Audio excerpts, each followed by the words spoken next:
Продолжает разгораться борьба вокруг того, кому принадлежит Черноморский флот. Конфликт между Россией и Украиной по поводу вооруженных сил достиг решающей фазы.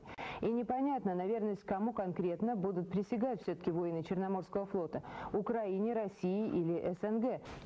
Мы получили заявление Украинского национального информационного агентства, в котором отвергаются упреки российских политиков и военных, которые обвиняют Украину в нарушении Минских соглашений в военной области. Присяга на верность Украине должна быть проведена на Черноморском флоте до 20 января. Ситуация непростая. И, как заявил сегодня на пресс-конференции командующий флотом адмирал Касатонов, флот стал заложником нерешенных политических вопросов. Все изменяется ежедневно. Вот сейчас была история с Черноморским флотом. Завтра будет из-за Крыма. Почему им должен принадлежать Крым? Почему им должна принадлежать Харьковская область? Почему им должен принадлежать Донбасс? Хочешь быть богатым? Путин.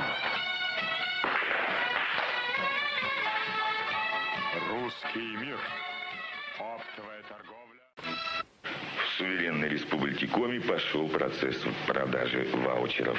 Их особенно активно сдают в деревнях и селах. Сельчане управились с уборкой урожая и теперь отдыхают. В этом им помогают местные магазины. Здесь значительный ассортимент винно-водочных напитков. В селе Иб простая коми-крестьянка на вопрос, как она реализовала свой ваучер, ответила.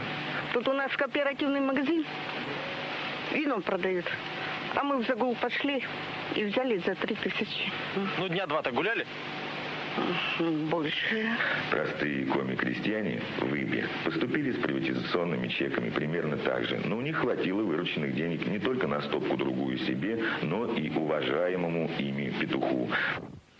Наплевать на колготку и на завод.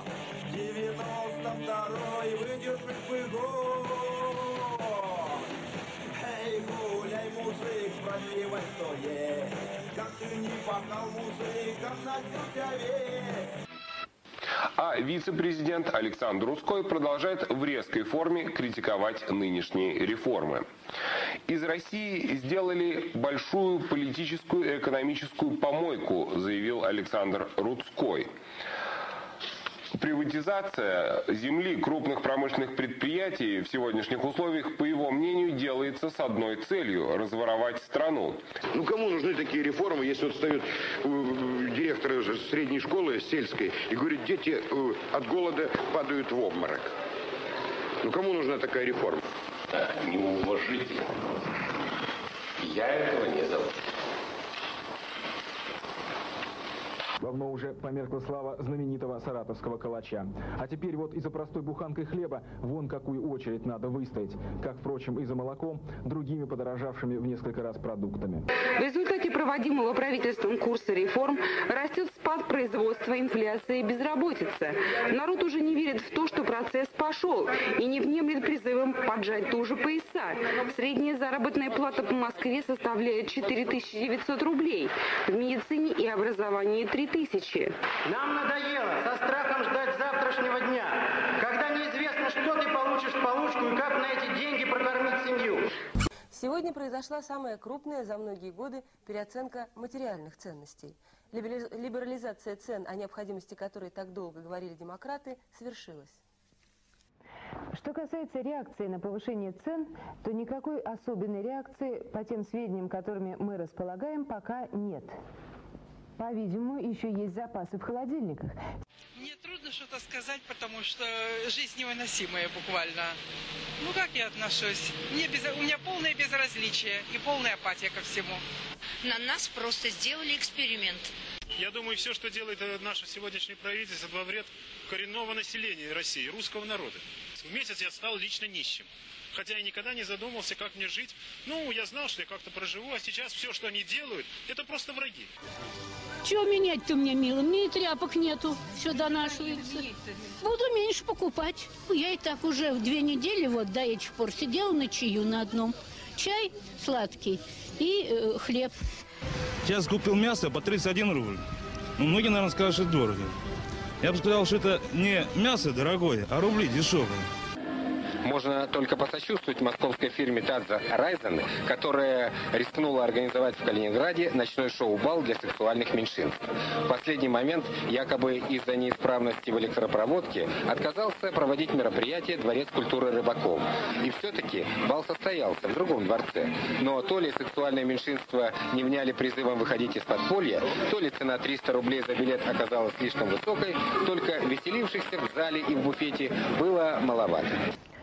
Ручеек продовольственной помощи продолжает бежать в Россию.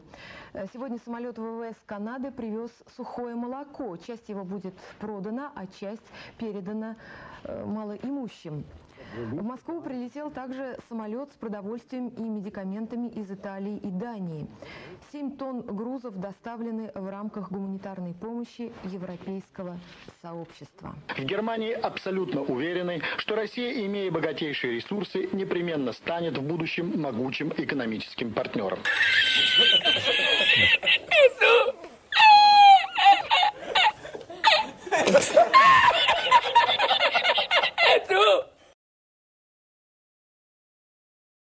Россия, несмотря на то, что наши западные друзья, так скажем, буквально мечтают об этом, никогда не пойдет по пути самоизоляции и авторокии. Более того, мы расширяем и будем расширять взаимодействие со всеми, кто в этом заинтересован, кто хочет с нами работать. Таких много. Не буду перечислять. Это подавляющее большинство. Вот это поворот! Людей на Земле. Сейчас не буду перечислять все эти страны. Все знают об этом. Уважаемые друзья, скорость и масштаб изменений в глобальной экономике, финансах, в международных отношениях нарастает. Все более отчетливым становится отказ от глобализации в пользу многополярной модели роста. Безусловно, формирование, рождение нового миропорядка – это трудный процесс. Мы еще столкнемся со многими вызовами и с рисками, и с факторами, которые сегодня даже трудно предсказать и предугадать. Но очевидно, что правила содержания нового миропорядка будут задавать именно сильные, суверенные государства. Кто не двигается по уже намеченной кем-то траектории. Только сильные государства и суверенные могут сказать свое слово в этом миропорядке, нарождающемся вновь.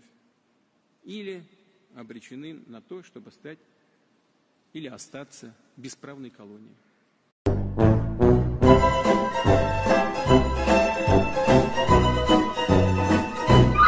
Всего доброго.